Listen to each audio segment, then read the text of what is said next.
Hello दोस्तों, हमारे YouTube channel Patel study MP में आपका स्वागत है। आज हम लेके आ गए हैं इस वीडियो में अर्धवार्षिक परीक्षा 2022-23 का पेपर है दोस्तों।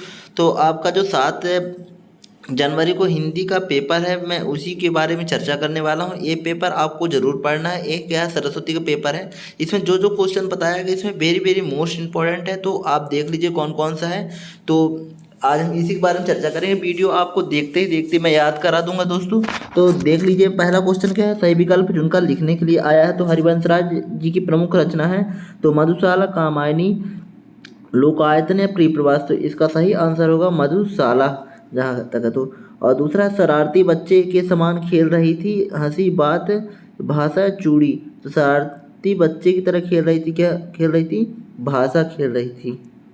लुट्ठन की प्रेरणा थी ढोलक, बांसुरी, मंजीरा या बीणा। तो आप जानते हैं ढोलक की आवाज़ सुनकर उसको मन में ताकत आ जाती थी, तो उसकी प्रेरणा क्या थी, ढोलक, उसी से उसका गुरु मानता था। जूझ उपन्यास भाषा की मूलतः है हिंदी, अंग्रेजी, मराठी या हिंदुस्तानी। तो जूझ कहाँ की है, मराठी भाषा की है। तो टीवी पर प्री प्रवास प्रसारित खबरों सबसे महत्वपूर्ण है तो विजुअल, नेट, बाइट या उपरोक्त सभी। तो इसमें होगा उपरोक्त सभी। निम्न में से किसका संबंध पत्र लेखन से नहीं है, संबोधन, विषय, प्रस्तावना, भवदीय भवदीय। तो बता दें, पत्र लेखन से संबंध नहीं, संबोधन नहीं है, विषय, प्रस्तावना और भवदीय रहता है। और नेक्स्ट है प्रश्न 2, क्या रिक्त स्थान को उचित करने के लिए पूछा है। तो फर्स्ट क्वेश्चन है, बच्चे खालिस्तान होंगे, प्रत्याशा में होंगे। और रस के स्थायी भाव को क्या क्या होता है, रस का स्थायी भाव क्या है, उत्साह या शोक। तो इसका सही होगा वीर का क्या होता है, उत्साह होता है। और यशोधर बाबू दफ्तर से निकलकर पहले कहाँ जाते, बिरला मंदिर या साई मंदिर। तो इसका बिरला मंदिर होगा। ज्ञानेश्वरी शाखा के कवि हैं, कवि तुलसीदास। तो कबीरदास जी हुआ। अर्थ के आधार पर वाक्य 8 प्रकार, अर्थ है ना 8 से आता है, 8 प्रकार की। और छठवां, शब्द के पूर्व लगने वाले शब्दांश को जानते हैं, प्रत्यय या उपसर्ग। तो उपसर्ग आएगा, पूर्व है ना पहले लगता है उपसर्ग।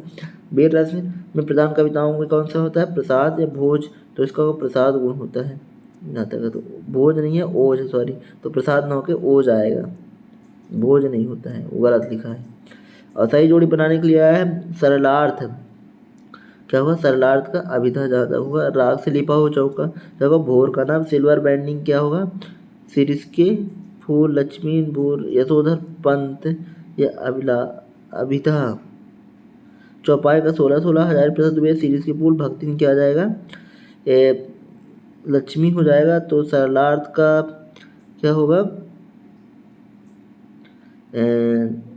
देखिए सिल्वर बैंडिंग का जहाँ तक होगा यशोधर पंत होगा, और सरलार्थ का अभिधा होगा। अब नेक्स्ट है, उषा का जादू कब टूटता है। तो जानते हैं जैसे जैसे सुबह होने लगती है तो उषा का जादू वैसे ही टूटने लगता है। लुट्ठन सिंह ने किसे हराया। तो जानते हैं कि लुट्ठन सिंह ने क्या कहा, शेर के बच्चे को हराया था। और तीसरा क्या है, खालिस्तान का वर्षा जब कृषि सुखाने समय चूल्हे पूनी का पछताने का अर्थ जानते हैं कि जब आपको समय रहता है तब काम नहीं होता, और समय बीत जाने पर आपको पछतावा होता है, वही इसका अर्थ है। किशोरीरों की टोली को क्या नाम दिया जाता है, इंद्रसेना के नाम से जाना जाता है। कविता की परिभाषा देना है आपको, और क्रिया विशेषण की परिभाषा। संचार किसे कहते हैं, जो हमें एक स्थान से दूसरे स्थान तक की खबर या समाचार देता है, संचार कहते हैं। संचार के बहुत सारे माध्यम हैं, तो जानते हैं मोबाइल फ़ोन, इस समय इंटरनेट हो गया, और क्या गया, समाचार पत्र और रेडियो, टीवी, ये सब है संचार के साधन है। और सत्य सत्य लिखना, परचेजिंग पावर का अर्थ है क्रय शक्ति से। तो इसका सत्य होगा कि परचेजिंग पावर यानी अपने जेब में जितना पैसा हमारे किसी को खरीद नहीं सकती ही क्या कहता है, परचेजिंग पावर क्षमता कहलाती है। शीतल वाणी में आग क्या है, विरोधाभास है। तो ये सत्य है। निरक्षरों के लिए मुद्रित माध्यम बहुत उपयोगी, यह सत्य है। यानी जो पढ़ा लिखा है उसे लिखा हुआ वो क्या है, उपयोगी नहीं हो सकता है। अटल की बस्तुओं में आतंक के भवन है। तो इसका देख लीजिए, गुणों की संख्या 10 है, तो इसका सत्य होगा। अनपढ़ व्यक्ति साक्षर करते, ये भी असत्य होगा। अब बारी है क्वेश्चन आंसर की। जो जो क्वेश्चन बता रहा हूँ इसको अब जरूर पढ़ लीजिए एक बार, है ना। ये वेरी वेरी मोस्ट इंपॉर्टेंट है, ये अभी ही पूछा गया है। ये सरस्वती स्कूल का पेपर है। तो मैं बता दूं, सरस्वती स्कूल और जो आपका MP बोर्ड का पेपर होता है उसमें 50% से ज़्यादा क्वेश्चन आते हैं। तो आपको बताने का ये माध्यम कि इसको जल्दी से आप पढ़ लीजिएगा। शीतल वाणी में आग लिए फिरता हूँ, इस कथन से कवि का आशय है। और अथवा में क्या पूछा है, बच्चे किस आशा में नीड़ों से झांक रहे होंगे। अब प्रश्न 7 है, पतंगों के साथ साथ वे भी उड़ रहे हैं, कविता का क्या आशय है। और अथवा में पूछा है, उड़ने और खिलने का कविता से क्या संबंध है। और इसका PDF में मैं अपने क्या इसी में दे दूंगा और टेलीग्राम चैनल में भी दे दूंगा, और आप डिस्क्रिप्शन में जाके इसको लिंक होगा वहाँ से डाउनलोड कर सकते हैं। और प्रश्न 8 क्या है, कैमरे में बंद अपाहिज कविता के शीर्षक की सार्थकता सिद्ध कीजिए। और अथवा में है, उषा कविता में भोर के नभ की तुलना किससे की गई है और क्यों। और प्रश्न 9, भारतेंदु युग की 2 विशेषताएं बताना है। अथवा में है, भारतीय काल की 2 विशेषताएं लिखिए। और प्रश्न 10 है, निबंध किसे कहते हैं और कोई भारतीय विद्वान की परिभाषा लिखिए। अथवा क्या समाचार क्या है। तो दोस्तों इसका आप स्क्रीनशॉट भी ले सकते हैं। और 11 है, भक्तिन अपना वास्तव नाम अथवा नाम क्यों छुपाती थी।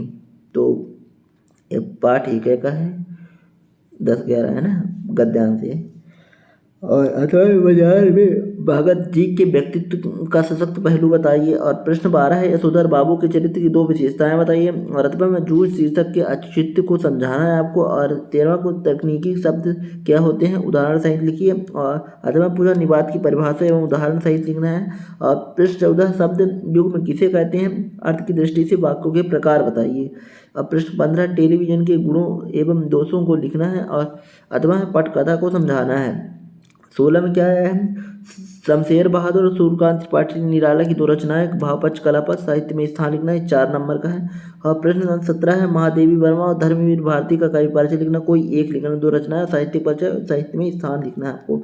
18वां है, देश में बढ़ते हुए भ्रष्टाचार पर दो के मध्य संवाद लिखना है। और अथवा में दिया है, ये हम लोग कुशल, इसे शुद्ध रूप में करना है, हम लोग कुशल पूर्वक से हैं। इस ग्रंथ का सृजन कौन ने किया है, वह गर्म गुनगुने पानी में पांव डाले बैठे है। अब प्रश्न 19 में क्या है, गद्यांश को पढ़कर आपको उत्तर देना है। तो मातृभाषा के केवल बच्चों के बौद्धिक विकास में होती है, तो इसका विज्ञान उचित हुआ मातृभाषा, और इसका आप देख लीजिएगा। और दूसरा है, मातृभाषा के भीतर किन भावों को जगाती है। तो इसको मैं बता देता हूँ, मातृभाषा व्यक्ति के किन भावों को जगाती है। तो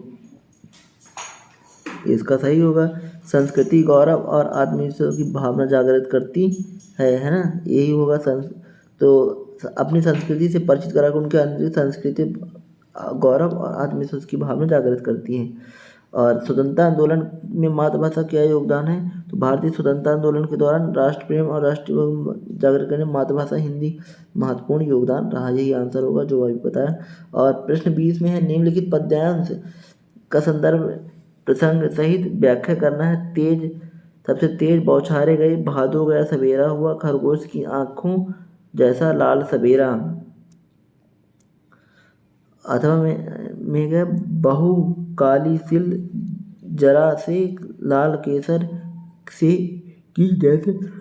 आपको जो इसमें बताया गया जो पद्य है उसको आप जरूर पढ़ लीजिए, क्या पता कि दोनों में से कोई एक आपका आ जाए और आपसे बन जाए पेपर में। और क्या है, निम्नलिखित गद्यांश के संदर्भ प्रथम व्याख्या लिखना आपको। अंधेरी रात चुप आंसू बह रही थी, ये लगता है ढोलक है ना, पहलवान की ढोलक नामक पाठ से है। अथवा में है, पानी की आशा जैसे सारा जीवन आकर टिक गया हो, बस एक बात मेरे समझ में नहीं आया कि जब चारों ओर पानी की इतनी कमी है तो इतनी कठिनाई से इकट्ठा करके रखा हुआ पानी बाल्टी बाल्टी भर।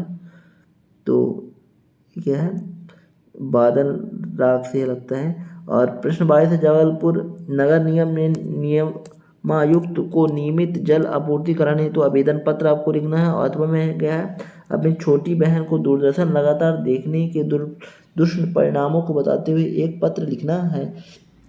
और पूछा प्रश्न 23 में, निम्नलिखित में से किसी एक पर निबंध लिखना आपको। पर्यावरण प्रदूषण का दिया, स्वच्छता अभियान, आज़ादी महोत्सव या बढ़ती महंगाई। इनमें से चारों में से कोई आपको सबसे अच्छा रहेगा। पर्यावरण प्रदूषण की समस्या, इसको जरूर आप पढ़ के जाइएगा। तो दोस्तों यह वीडियो आपको अच्छा लगा हो तो इसे लाइक कर दीजिए और चैनल को सब्सक्राइब कर दीजिए। और अगर इसका PDF चाहिए डिस्क्रिप्शन में दे दूँगा, तो वहाँ भी जाकर आप डाउनलोड कर सकते हैं। जय हिंद।